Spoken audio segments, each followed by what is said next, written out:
வணக்கம் ஜோதிட நண்பர்களே. பொதுவாக ஜோதிடம் என்பது பலவிதமான அணுகுமுறைகளை கொண்டது.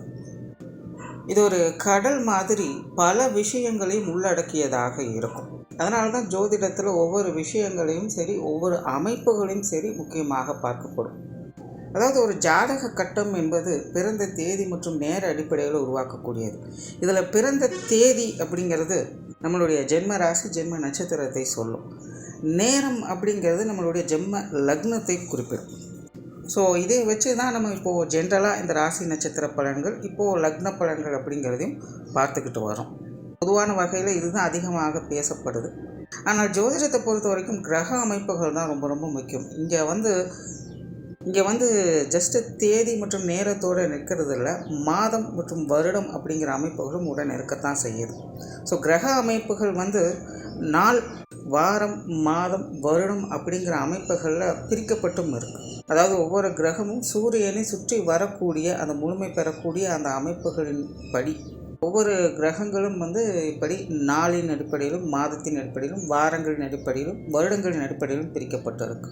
பட் இதில் பிரதானமாக பொதுவான வகையில் எல்லாருக்கும் தெரிஞ்சிருக்கிற இந்த ராசி நட்சத்திர அமைப்புகள் மற்றும் இப்போதைக்கு லக்ன அமைப்புகள் அப்படிங்கிறது கூடுதலாக தெரிஞ்சுக்கிட்டு இருக்கும். அண்ட் நம்ம சேனல்லையே பார்த்தோம்னா இந்த ராசிகளுடைய பொதுவான தன்மை என்ன அப்படிங்கிறத போட்டிருக்கோம், லக்னங்களுடைய பொதுவான தன்மை என்ன அப்படிங்கிறதையும் போட்டிருக்கோம். அது தவிர ராசி மற்றும் லக்னங்களுடைய காம்பினேஷன் எப்படி இருக்கும் அப்படிங்கிறதையும் ஒரு சீரியஸாக பண்ணிக்கிட்டு இருக்கும். அது பாதி முடிஞ்சிருக்கு. அது ரொம்ப பெரிய சீரீஸ் அப்படிங்கிறதுனால டைம் கிடைக்கும் போதெல்லாம் அப்டேட் பண்ணிகிட்ருக்கோம். பட் அதை கம்ப்ளீட் பண்ணிவிடுவோம். ஸோ இப்படி ராசி மற்றும் லக்னங்களுடைய காம்பினேஷன் என்ன அப்படிங்கிறதும் பொதுவான வகையில் சொல்லிகிட்டு இருக்கோம். இன்னும் கூடுதலாக சில வருடங்களுடைய அமைப்புகள் எப்படி இருக்கும் அப்படிங்கிறத கூட நம்ம சேனலில் வீடியோஸை போட்டிருக்கோம். குறிப்பிட்ட இந்தந்த வருடங்களில் பிறந்தவங்களுடைய நிலைகள் இப்படி இருக்கும், இந்தந்த வருடங்களில் இந்த ராசிகளுடைய நிலைகளில் இப்படி தான் இருக்கும் அப்படிங்கிற மாதிரியான வீடியோக்கள் கூட நிறையவே போட்டிருக்கோம். எல்லாத்துக்குமே பிளேலிஸ்ட் டிஸ்கிரிப்ஷனில் இருக்குது, பார்க்காதவங்க செக் பண்ணி பாருங்கள். அந்த வரிசையில் இனி மாதங்களுடைய அமைப்புகள் எப்படி அப்படிங்கிறத பற்றி தான் பார்க்க போகிறோம். பொதுவாக இந்த ஜோதிடத்தை பொறுத்த வரைக்கும் மாதம் அப்படிங்கிறது ரொம்ப ரொம்ப முக்கியம்.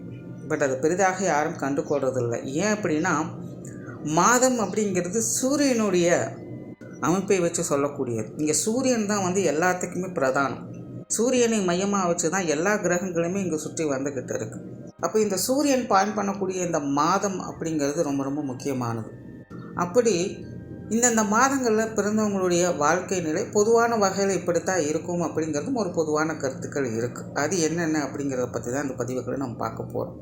பட் மாதம் அப்படின்னு வரும்பொழுது எனக்கு சில கன்ஃபியூஷன்ஸ் இருக்குது. என்னென்னா, பெரும்பாலான மக்களுக்கு தெரிஞ்சது ஆங்கில மாதம் தான். பட் ஜோதிடம் பிரதானமாக செயல்படுறது இந்த தமிழ் மாதங்களை வச்சு தான். அதாவது சூரியன் ஒவ்வொரு ராசிக்குள்ளேயும் 30 நாட்கள் இருக்கும். அந்த கால அளவை தான் தமிழ் மாதங்களாக வகுத்து வச்சாங்க. ஆக்சுவலாக சூரியன் எந்த ஒரு கிரகங்களையும் சுற்றி வட்டாது, பூமி தான் சூரியனை சுற்றி வந்துக்கிட்டு இருக்கும். பட் பூமியில் இருந்து பார்க்கும் பொழுது சூரியன் பூமியை சுற்றி வர மாதிரி ஒரு தோற்றம் கிடைக்கும். அப்படித்தான் 12 மாதங்கள் அப்படிங்கிறது ஒவ்வொரு ராசியின் அடிப்படையில் அது மாறிக்கிட்டு வரும். அப்படி சூரியன் ஒவ்வொரு ராசிகளில் இருக்கும்பொழுது அது ஒவ்வொரு மாதங்களாக தமிழில் வகுத்து வச்சிருக்கப்படும். அப்படி அந்தந்த மாதங்களுக்கு சூரியன் நிலைகளின் அடிப்படை குறிப்பிட்ட சில பொதுவான விஷயங்கள் அப்படிங்கிறது அந்தந்த மாதங்களில் பிறக்கக்கூடியவங்களுக்கு அமையப்பெறும். பட் நம்ம எல்லாத்துக்குமே ஃபெமிலியராக இருக்கிறது ஆங்கில மாதம் தான். இன்னும் நிறைய பேருக்கு தமிழ் மாதங்களுடைய பெயர்கள் கூட என்ன அப்படிங்கிறது தெரியாது. அதுதான் நிதர்சனம். தமிழ் மாதத்துக்கும் ஆங்கில மாதத்திற்கும் கிட்டத்தட்ட 15 நாட்கள் வித்தியாசம் இருக்கும். பட் எல்லாத்துக்கும் ஃபெமிலியராக இருக்கிறது ஆங்கில மாதம் அப்படிங்கிறதுனால இந்த மாத பதிவுகளை 2ஆக பிரித்து போடுவேன். அதாவது ஒவ்வொரு மாதத்திற்குமே 2 பதிவுகள் வரும். அதாவது ஆங்கில மாதப்படி முதல் 15 நாட்கள் ஒரு பலன் இருக்கும், 2வது 15 நாட்கள் இன்னொரு பலன்கள் அப்படிங்கிற மாதிரி வரும். பட் அது ரெண்டுக்குமே நிறைய வேரியேஷன்ஸ் அப்படிங்கிறதும் இருக்கும். அண்ட் எப்பவும் சொல்லக்கூடிய விஷயம்தான் இங்கே சொல்லக்கூடிய விஷயங்கள் எல்லாமே பொதுவான வகையில் அவங்களுடைய லைஃப்பில் க்ராஸ் பண்ணி வரக்கூடிய விஷயங்களாக அது இருக்கும். அவங்களுடைய லைஃப்பில் ஒரு முறையாவது இந்த மாதிரியான சமாச்சாரங்களை அவங்க அனுபவிக்க வேண்டியதாக இருக்கும். அப்படி ஒவ்வொரு மாதத்திற்கும் என்ன மாதிரியான பொது பலன்கள் இருக்குது அப்படிங்கிறத மேற்கொண்டு பார்க்கலாம்.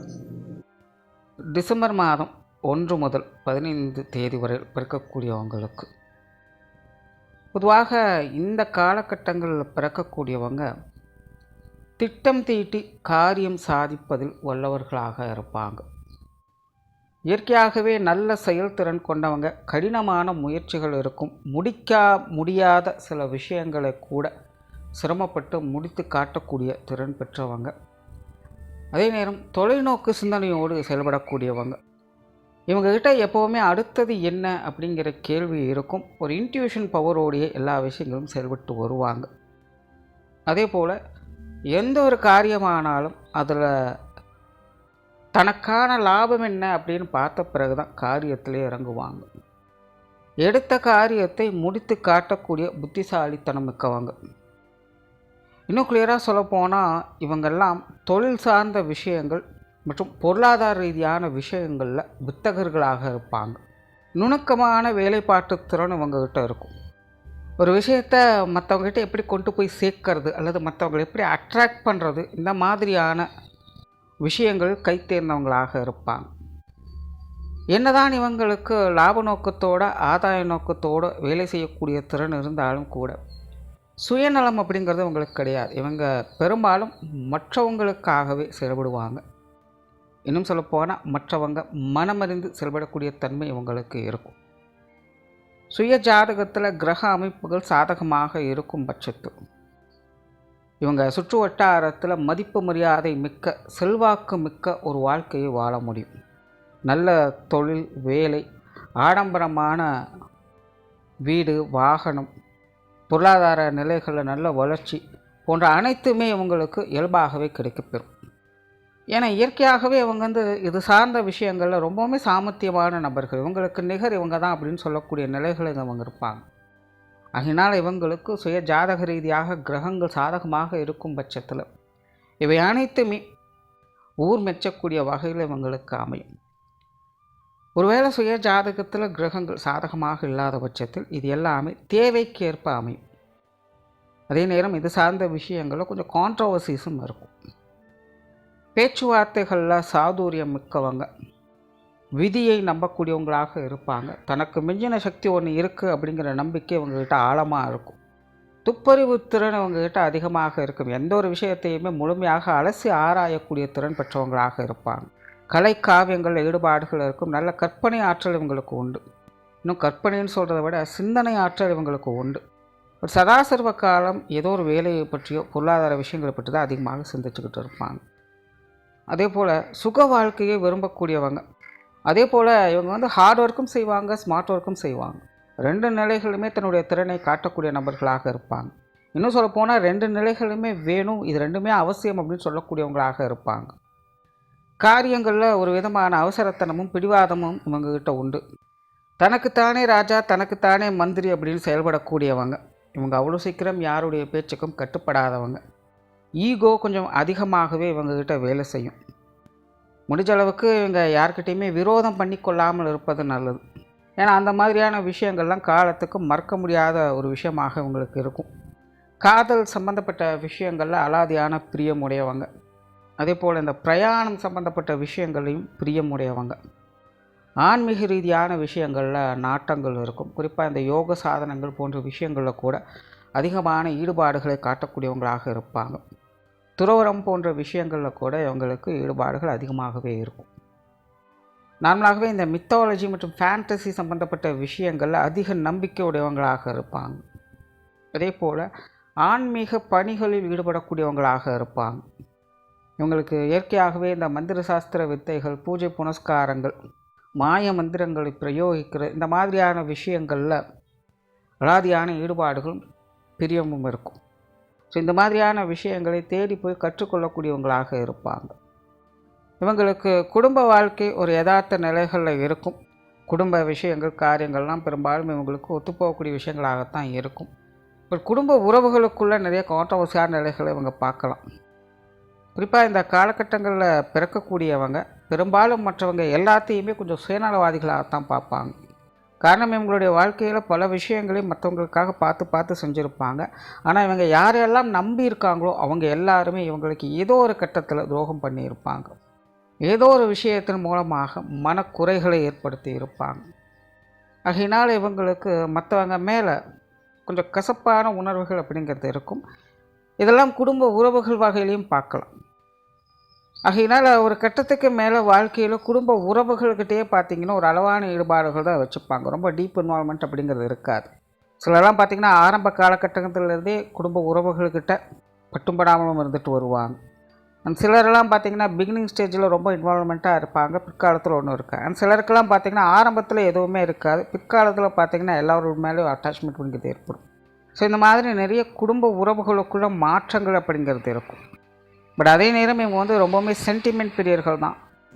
பெற்றோர்கள் மேலெல்லாம் ரொம்ப நல்ல மதிப்பு மரியாதை வச்சுருப்பாங்க. குறிப்பாக இவங்களுக்கு உடன்பிறப்புகள் மற்றும் வாழ்க்கை துணை சம்பந்தப்பட்ட விஷயங்களில் ஈடுபாடுகள் அதிகமாக இருக்கும். உடன்பிறப்புகள் அப்படிங்கும்பொழுது மூத்தவங்களாக இருந்தாலும் சரி, இளையவங்களாக இருந்தாலும் சரி, அவங்களுடைய விஷயங்கள் காரியங்களில் எப்போவுமே ஒரு தனி இன்ட்ரெஸ்ட் எடுத்து செயல்படக்கூடியவங்களாக இருப்பாங்க. அவங்களாம் தூரத்திலே இருந்தாலும் கூட அவங்கள பற்றி நினைக்கக்கூடிய தன்மை அவங்களுக்கு உண்டு. ஸோ நிறைய பேர் இந்த கூட பிறந்தவங்களுக்காக நிறைய உதவிகளை சேர்ந்து கொண்டும் வருவாங்க.